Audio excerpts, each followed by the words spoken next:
Hola, mi nombre es Zenaida Lozano. Esta clase que le voy a hablar sobre degradación física del suelo y algunas estrategias de manejo fue preparada por Corina Pineda, Ronel Caballero y mi persona.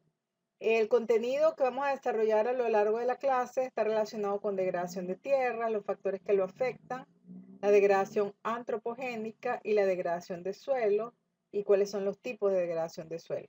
Entre los tipos de degradación vamos a ahondar en lo que es la degradación física y cuáles son sus tipos. Sellado y encostrado, los mecanismos, fuerzas responsables, factores que lo afectan, efectos y métodos de evaluación. Con relación a la compactación, que es otro tipo de degradación física, vamos a ver sus causas, mecanismos, procesos involucrados, los factores que lo afectan y los efectos.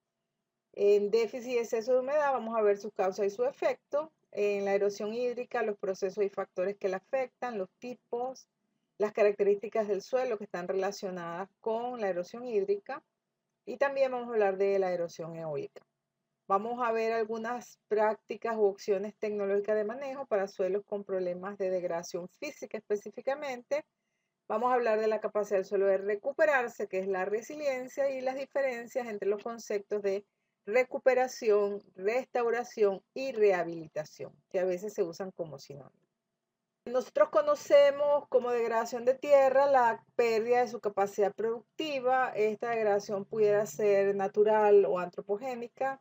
Y entre los factores que lo afectan tenemos por un lado el uso y manejo, como por ejemplo el patrón de uso excesivo, el sobrepastoreo, monocultivo, las siembras en laderas sin práctica de conservación. De la parte de geología, existen suelos que son altamente erosionables en condiciones naturales, que tienen un alto grado de pendiente, suelos que tienen por características intrínsecas baja retención de agua o suelos superficiales y de baja fertilidad natural. Con relación al clima, los factores que lo afectan están relacionados con el cambio del patrón de lluvias, la agresividad climática y la escasez propia del recurso hídrico. Y hay un aspecto social que también hay que tomar en cuenta, que es, por ejemplo, el incremento poblacional, que hace que se produzca una gran presión sobre algunas tierras, la migración a zonas frágiles, la necesidad de sobrevivir de la población, los casos de pobreza extrema, los conflictos políticos y los aspectos culturales. En esta figura tenemos una proporción de las tierras afectadas por la degradación antropogénica en millones de hectáreas. Fíjense en la figura que la mayor proporción de tierras afectadas están relacionadas con el sobrepastoreo y le siguen la deforestación y explotación de bosques y el manejo inapropiado de los suelos. En menor proporción, la sobreexplotación de la vegetación para usos domésticos, esto en el caso del uso de la vegetación para leña, y las actividades industriales. Entonces, fíjense que la mayor proporción de tierras degradadas por la intervención humana están relacionadas con las actividades agropecuarias. Vamos a ver ahora los tipos de degradación.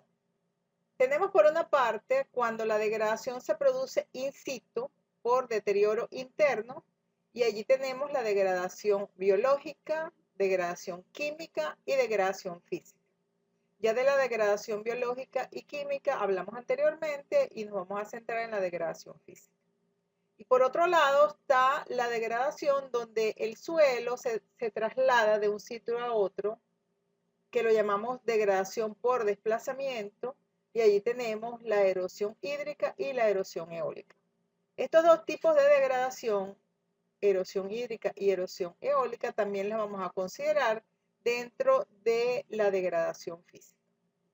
Acá tenemos los tipos específicos de degradación física: sellado y encostrado, compactación, exceso o déficit de humedad y erosión. Las tres primeras se refieren a degradaciones por deterioro interno y la última por desplazamiento. Vamos a hablar ahora de lo que es sellado y encostrado.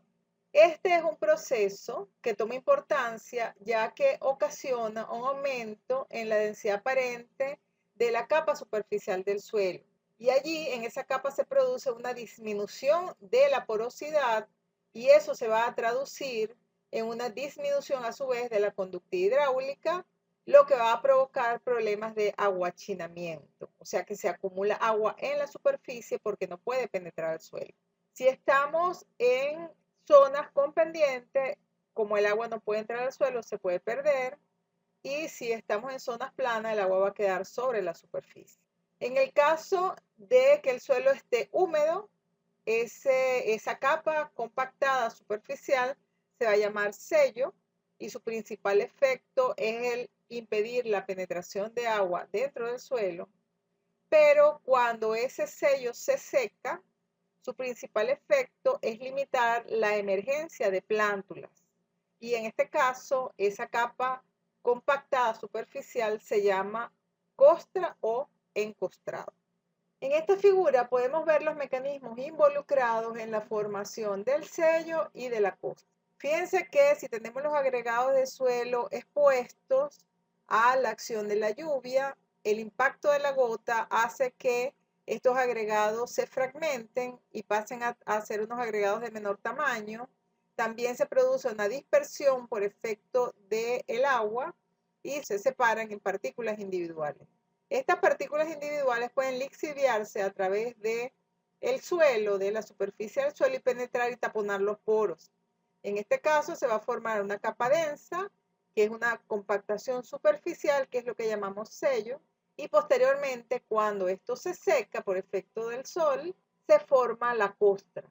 Esta costra generalmente tiene un aspecto agrietado. El principal efecto del sello es la disminución de la penetración de agua y hace que ésta se acumule en superficie.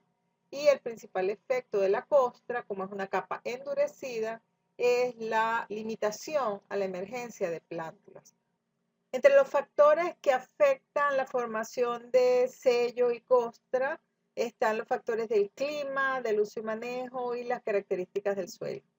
En el clima, la intensidad, la frecuencia y la duración de la lluvia, y también el tamaño de la gota y la energía cinética que tenga esta gota, ya que esa es la que impacta directamente sobre los agregados para destruirlos.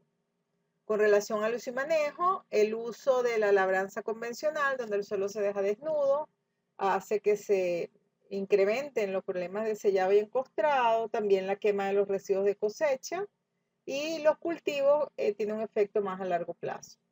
Y en el suelo está afectado por el contenido de humedad que tenga el suelo cuando inicia el impacto de las gotas de lluvia, la presencia de agentes dispersantes, la mineralogía de las arcillas, los contenidos de materia orgánica. Los bajos contenidos hacen que el suelo sea más propenso a la formación de sello y costra.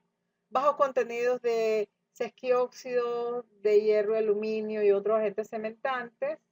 La textura del suelo se ha demostrado que altos contenidos de partículas del tamaño limo y arena muy fina hacen al suelo más susceptible al sellado y encostrado, y también el grado de desarrollo estructural o de la agregación. Entre los efectos del sellado y encostrado tenemos una disminución de la penetración y movimiento de agua en el suelo, una disminución de la actividad biológica porque disminuyen las condiciones de aireación y el contenido de humedad en el perfil en general. La costra me afecta la emergencia de plántulas, la limita, se disminuye la porosidad superficial del suelo, aumenta la resistencia mecánica, disminuye la capacidad de aireación. La tasa de toma de agua disminuye porque también la tasa de penetración de agua disminuye en el suelo y aumentan los riesgos de erosión y el escurrimiento superficial, sobre todo en zonas que tengan cierta pendiente. Entre los métodos de evaluación del sellado y encostrado tenemos los métodos directos y los métodos indirectos. Los métodos directos se basan en la evaluación de los cambios morfológicos de la costra o del sello, y eso generalmente se hace a través de equipos como microscopios electrónicos. Y los métodos indirectos se basan en cambio en las propiedades del suelo, como por ejemplo el decrecimiento en la capacidad de infiltración para evaluar el sello y el incremento en la resistencia superficial para evaluar la costra. Con las características y propiedades del suelo, nosotros podemos calcular algunos índices de sellado y encostrado. En esta imagen tienen algunas fotos sobre sellado y encostrado. Lo más importante que quiero que les quede claro es el efecto sello, que se refiere a una disminución de la penetración de agua en el suelo por efecto de esa capa densa y ese efecto se produce en húmedo, y el efecto costra que se produce en seco y es la disminución de la emergencia o limitaciones a la emergencia de plántulas por la resistencia que tiene esa capa densa. Vamos a hablar ahora de la compactación. Este término se refiere al aumento de la densidad de los horizontes subsuperficiales, a diferencia del sellado y encostrado que era superficial. En este caso es una capa densa a nivel subsuperficial. Y esto es debido a la disminución del volumen de poros causado por fuerzas que ejercen sobre la superficie del suelo o sobre el interior de la capa arable, ya sea cuando se emplean algunas labores de cultivo excesivas, se usa una maquinaria inadecuada o también cuando hay un número elevado de cabezas de ganado que pasan sobre algún sector específico, que es lo que llamamos sobrepastoreo. Las causas de la compactación pueden ser tanto naturales como inducidas.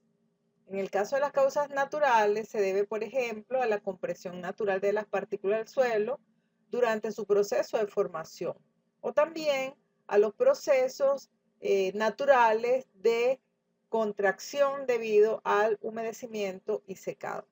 En el caso de las causas inducidas, se debe principalmente al pisoteo del ganado, al tránsito de la maquinaria y también a la acción del agua en algunos sistemas de riego por aspersión o por inundación.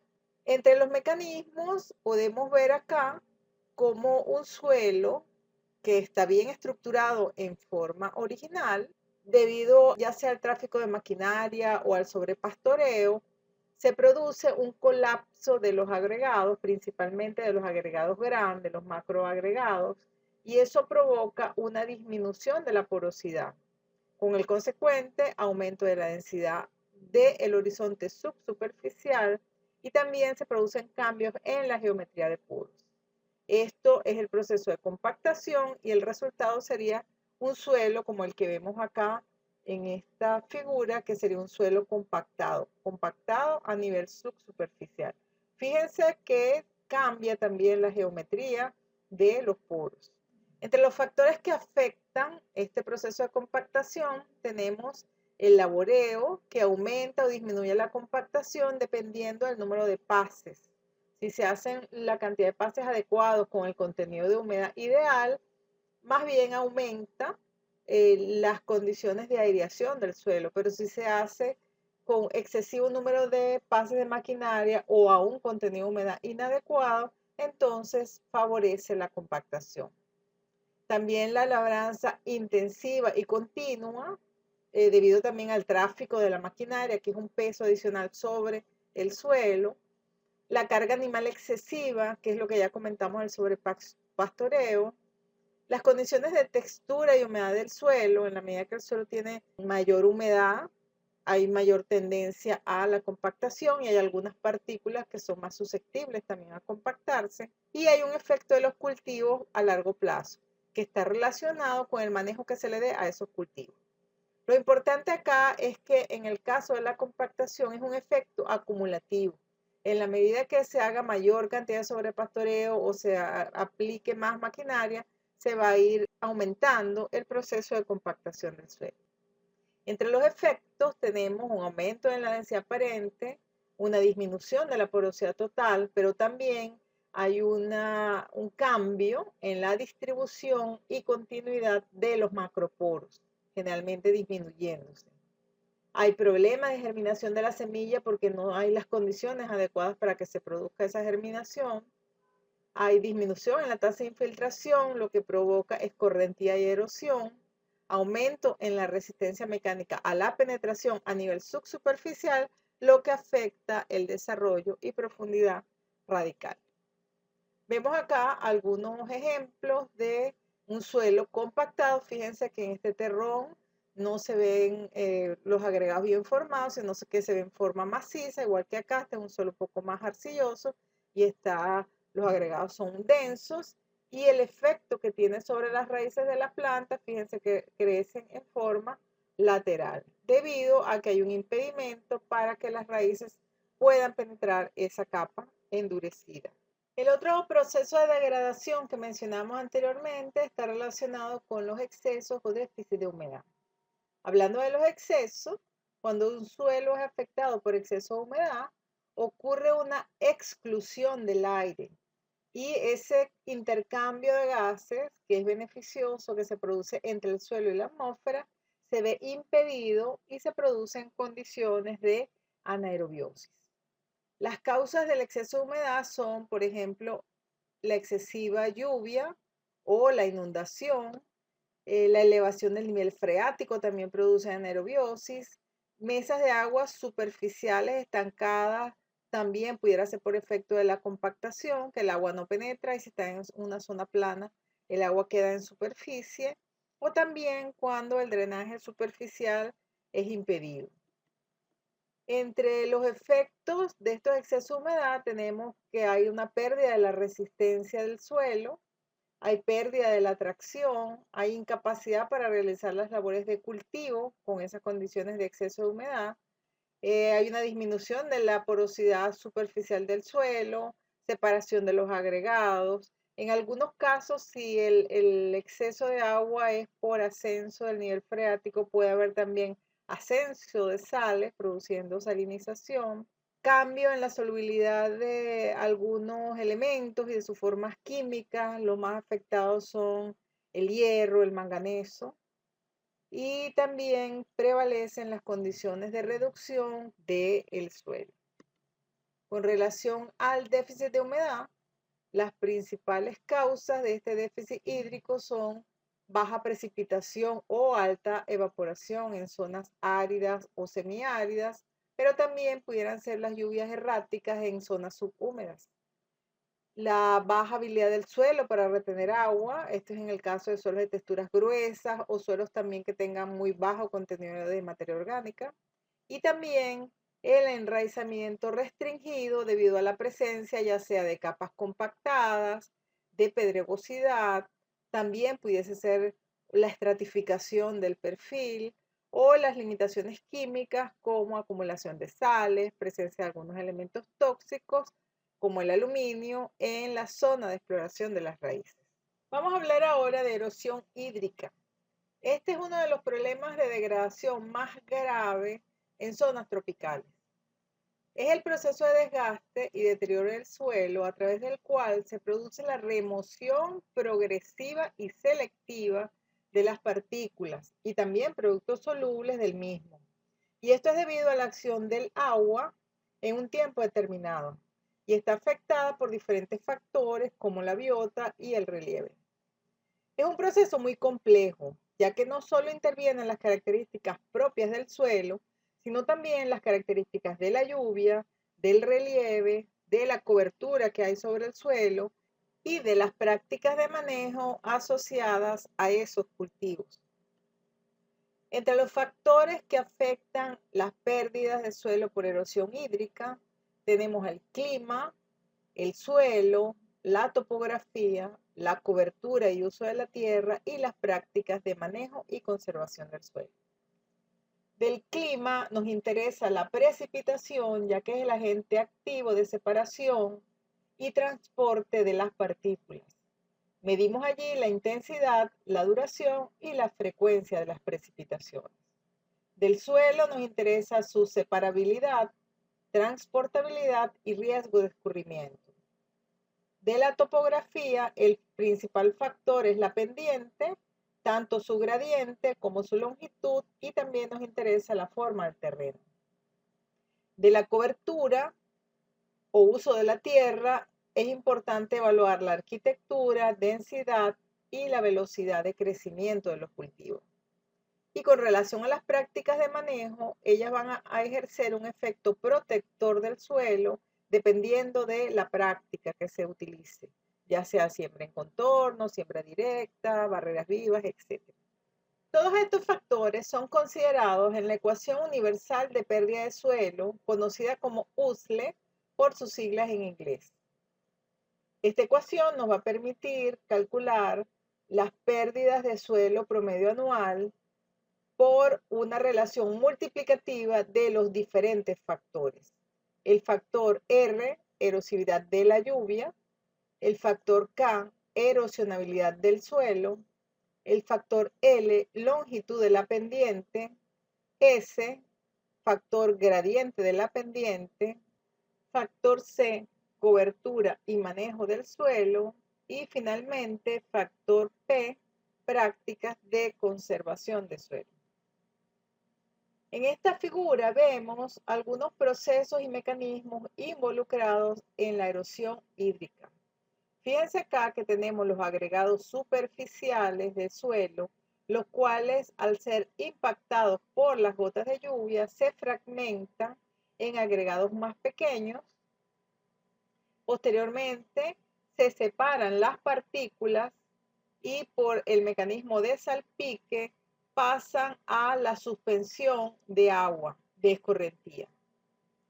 Posteriormente son traslocados y depositados en la superficie del suelo. También pueden penetrar taponando los poros, lo que produce la disminución de la infiltración. Si estamos en un suelo donde haya cierta pendiente, se produce el transporte y a través del mecanismo de arrastre las partículas van hacia otras zonas.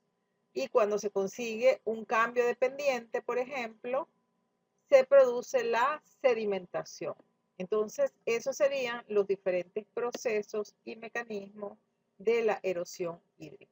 Como vimos anteriormente, entre las características del suelo que están relacionadas con la erosión hídrica, tenemos la separabilidad, la transportabilidad y el riesgo de escurrimiento. La separabilidad se refiere a la susceptibilidad de las partículas del suelo a ser separadas de los agregados, de las unidades estructurales o de la masa del suelo. Y esto está relacionado con la cementación de las partículas dentro de los agregados.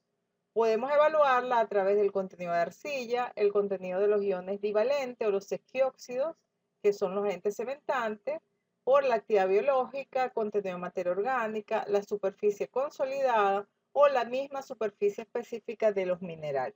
La transportabilidad es la susceptibilidad del suelo a ser transportado y está determinada por el tamaño de partícula. Aquellas partículas que sean más pequeñas van a ser más transportables.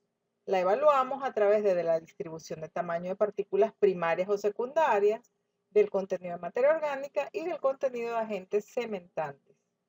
Y por último tenemos el riesgo de escurrimiento, que es una propiedad intrínseca del suelo que se relaciona con la disminución del flujo de escorrentía. En la medida que el suelo tenga una mayor capacidad de infiltración, va a disminuir el riesgo de escurrimiento. Este riesgo de escurrimiento lo podemos evaluar a través de la distribución de tamaño de partículas primarias o secundarias, del drenaje interno, de la presencia de estratos impermeables dentro del perfil o de la conductividad hidráulica. Vamos a ver ahora los tipos de erosión. Tenemos lo que se llama la erosión física o por enlodamiento. En este tipo de erosión lo que se produce es un desprendimiento y desagregación de las partículas, pero no se produce transporte. En este caso, las partículas llenan los poros y se produce una compactación in situ. La erosión de fertilidad se refiere al transporte de las partículas más pequeñas del suelo, que son las responsables de la fertilidad. Tal es el caso de las arcillas y de la materia orgánica. Esto ocurre mucho en suelos con texturas gruesas y con pendientes suaves. El otro tipo de erosión, que es una de las más difundidas, es la erosión laminar, que es la remoción uniforme de una capa delgada de suelo por el agua de escorrentía o también por el salpique debido al impacto de las gotas de lluvia. Este tipo de erosión a veces no se aprecia mucho, pero va progresivamente disminuyendo la profundidad efectiva del suelo. Tenemos por otro lado la erosión en surcos. Acá el agua escurre sobre la superficie del suelo y se va concentrando en surcos de poca profundidad. En este caso, el agua alcanza una mayor velocidad y por tanto mayor poder erosivo. Y ese poder erosivo va aumentando a medida que se van transportando más sedimentos. Esto ocurre frecuentemente cuando se ha producido una erosión laminar y se concentra el flujo de escorrentía. Tenemos la erosión en cárcavas, que es una fase más avanzada de la erosión. Acá esta erosión se produce posterior a la erosión en surcos y se producen canales más profundos, y generalmente este tipo de erosión no se puede eliminar a través del laboreo y se pierden áreas del terreno. Tenemos la erosión en túneles, que es la formación de túneles o de canales subsuperficiales por efecto de la acción del agua a nivel del subsuelo. Generalmente este tipo de erosión va acompañada de una erosión laminar y se produce en suelos donde hay una pobre cobertura vegetal y se incrementa la escorrentía. Tenemos la erosión en masa, conocidas como derrumbes o deslizamientos. Acá se producen grandes movimientos de masa de suelo debido a la gravedad. Esto generalmente se produce después que el suelo se satura con agua por encima de su límite líquido. Por otro lado, la solifluxión o hundimiento es el desplazamiento que afecta a grandes masas de barro que se desplazan sobre un basamento estable. Acá en estas fotos vemos algunos ejemplos de los diferentes tipos de erosión. Fíjense que en la mayoría de los casos se producen grandes pérdidas de terreno y de la profundidad efectiva del suelo. Entre los efectos de la erosión hídrica tenemos la pérdida de las partículas finas del suelo, que son las más relacionadas con la fertilidad, como la arcilla y la materia orgánica.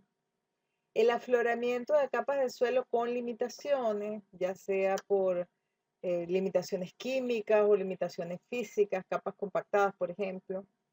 La remoción de las semillas, plántulas y fertilizantes, la reducción de la capacidad de almacenamiento de agua e incremento de la escorrentía. También puede conducir a la formación de cárcavas y con la pérdida asociada de terreno que eso trae, la pérdida del valor de la tierra y efectos también aguas abajo de los sitios que se han erosionado. Por ejemplo, enterramiento de algunas áreas, cultivos, pasturas, con los sedimentos que son transportados de aguas arriba. Eso trae también como consecuencia la disminución de la calidad de las aguas, la colmatación de los embalses e inundaciones. Vamos a hablar ahora de erosión eólica. La erosión eólica consiste en la separación, transporte y depositación de materiales del suelo, pero en este caso es por la acción del viento. La erosión eólica tiene gran importancia en zonas de clima árido y semiárido y puede tener importancia en algunas zonas de clima húmedo que tengan periodos secos prolongados. Esta se desarrolla generalmente en campos que son muy amplios, que son planos y que están expuestos a la acción del viento. En esta figura tenemos un ejemplo de cuáles son los mecanismos involucrados en el proceso de erosión eólica. Comenzando por acá, debido al viento, se produce un movimiento de las partículas. Primeramente, las partículas de tamaño intermedio se van a mover por saltación.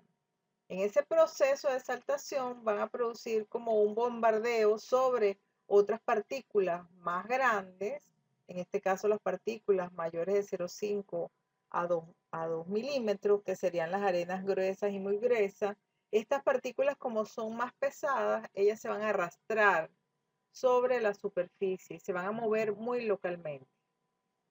Este proceso también afecta a las partículas más finas, como las de limo y arcilla, que son atrapadas por las corrientes turbulentas y van a quedar en suspensión, y estas sí van a ser transportadas a mayores distancias.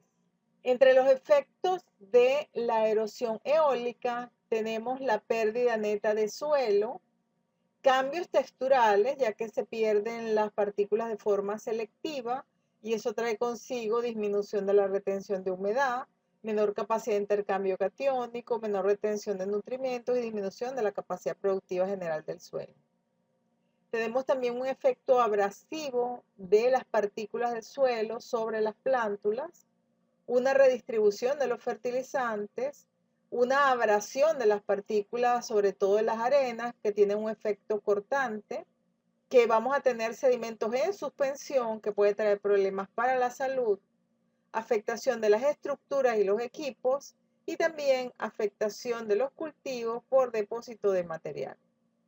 Con el tiempo, el suelo erosionado por la acción del viento se vuelve cada vez más grueso, ya que las partículas más gruesas se mueven a más cortas distancias. Y a medida que se pierden las partículas más finas, también se pierde la fertilidad del suelo. Ahora bien, antes de plantearnos alternativas de manejo para nuestro suelo, es importante que hagamos un diagnóstico de cuál es el tipo de degradación física que se presenta. Generalmente nosotros relacionamos la degradación física con una degradación de la estructura y puede ser problemas de sellado encostrado, compactación, exceso de déficit de humedad y erosión hídrica o eólica. En este caso, es importante que tengamos unos indicadores que nos permitan evaluar el grado de degradación actual o potencial. En el caso de sellado y encostrado, que lo vamos a ver como un ejemplo, como indicadores de sellado y encostrado para evaluar la degradación actual, podemos utilizar el porcentaje de agregación, los agregados estables al agua, el contenido de materia orgánica, la conductividad hidráulica del sello superficial y la tasa de infiltración. Y como indicadores de degradación potencial, pudiésemos usar el contenido de materia orgánica, el índice de separabilidad de partículas, el índice de sellado y encostrado, el índice de encostrado. Todos estos índices los calculamos a partir de las propiedades individuales, como los vemos en estas fórmulas. También podemos tomar en cuenta cómo es la intensidad de lluvia, la energía cinética de la lluvia, el nivel de cobertura para el uso que se esté dando en ese momento y la rugosidad superficial. Para el caso de compactación, como indicadores de degradación actual, podemos medir la densidad aparente, el espacio poroso total, macro y microporos, también la relación macroporos-microporos, la resistencia mecánica, la tasa de infiltración, conductividad hidráulica y la densidad aparente relativa. Y como indicadores de degradación potencial por compactación, el contenido de materia orgánica, el límite inferior de plasticidad, el índice de plasticidad, índice de trabajabilidad, de separabilidad, el nivel de cobertura y la estabilidad estructural. Vamos a ver ahora algunas alternativas tecnológicas para el manejo de suelos con degradación física. En el caso de sellado y encostrado, las alternativas van orientadas hacia mantener la superficie cubierta y mejorar la estabilidad de los agregados. Entonces tenemos prácticas como mantener el suelo cubierto con plantas, ya sea cultivos de cobertura o con residuos de cosecha. La aplicación de acondicionadores para mejorar la estabilidad de los agregados, incorporar materia orgánica para mejorar también la estabilidad de los agregados y la aplicación de siembra directa o labranza reducida, ya que estos sistemas dejan una cantidad de residuos en superficie. Para el caso de compactación, las alternativas van orientadas hacia romper la capa compactada y también reducir la cantidad de fuerzas externas que se aplican sobre el suelo. En este caso, podemos romper las capas compactadas con el uso de labranza profunda tipo subsolador, mejorar la porosidad del suelo con la incorporación de materia orgánica, la aplicación de siembra directa o labranza reducida, en este caso para disminuir el pase de maquinarias, y otra alternativa también es el control de la carga animal. En el caso de las alternativas para la degradación por déficit o exceso de humedad, la alternativa va a depender de si estamos en presencia de un déficit o de un exceso de humedad. Cuando hablamos de déficit, las alternativas van orientadas hacia el mantenimiento o la conservación del agua dentro del suelo, ya sea evitando la escorrentía o evitando la evaporación. Mientras que en el caso de exceso de humedad, las alternativas van hacia dar una buena aireación al suelo, eliminando los excesos de humedad por alguna vía. Tenemos alternativas como el uso de mulch y labranza de conservación, ya que ellas permiten controlar la evaporación y que el suelo mantenga más humedad. Podemos tener técnicas de riego o uso eficiente del agua a través de riego localizado. depósitos o almacenamientos del agua de escorrentía, prácticas de conservación tipo cosecha de agua, y en el caso de suelos con problemas de exceso, podemos aplicar algunos sistemas de drenaje o estrategias tipo bancales, como el que está acá en la foto, que eso es un sistema de drenaje superficial, o podemos hacer un sistema de surcos camellones para mantener las raíces de la planta en buenas condiciones de aireación. En el caso de erosión hídrica, las estrategias van orientadas hacia mantener el suelo cubierto para evitar la separación de los agregados, cortar la longitud de la pendiente y modificar el gradiente de la pendiente, entre otras. Tenemos, por ejemplo, la siembra en contornos, proteger al suelo con residuos de cosecha, las barreras, ya sean barreras vivas o barreras muertas, el uso de torobas, cultivos asociados, la reforestación, construcción de muros de piedra, terrazas, entre otras prácticas. Para la erosión eólica, la idea es mantener el suelo cubierto para evitar la separación de las partículas, puede ser con plantas vivas o con residuos, establecer barreras rompevientos para disminuir la velocidad del viento, sembrar cultivos en franjas, aumentar la rugosidad superficial, mantener tamaños de agregados adecuados, aplicando, por ejemplo, acondicionadores, y mejorar la estabilidad de los agregados. Aquí tenemos algunas prácticas de manejo relacionadas con los procesos de degradación física que vimos hoy. Por ejemplo, acá tenemos muros de piedra, esto es muy común en la zona de los Andes venezolanos, las terrazas de base ancha, donde se puede sembrar en la parte ancha de la terraza, las terrazas individuales que se aplican generalmente en cultivos de frutales, los mulch para evitar el proceso de escorrentía, el subsolado para romper capas compactadas, las barreras muertas también para romper un poco la longitud de la pendiente, la labranza en contorno, cultivos de cobertura, acequias de ladera con barreras vivas para sacar el agua de escorrentía de la zona de los cultivos, siembra en curvas de nivel, cultivos asociados y reforestación. Vamos a hablar ahora de unos términos que están relacionados con los procesos de degradación y desertificación. El primero de ellos es la resiliencia o capacidad del suelo para resistir los cambios adversos bajo determinadas condiciones ecológicas y de manejo y de retornar a un nuevo estado de equilibrio dinámico, conservando o recuperando su calidad. Este término también a veces se denomina autorrecuperación.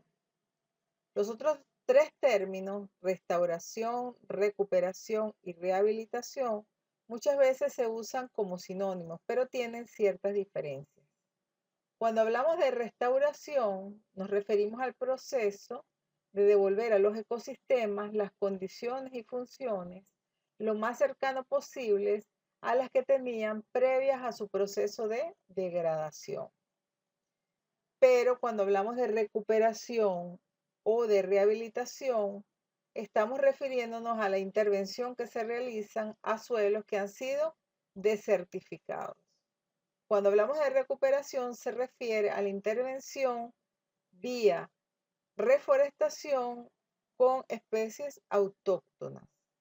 Pero cuando hablamos de rehabilitación, hablamos de una intervención con especies exóticas.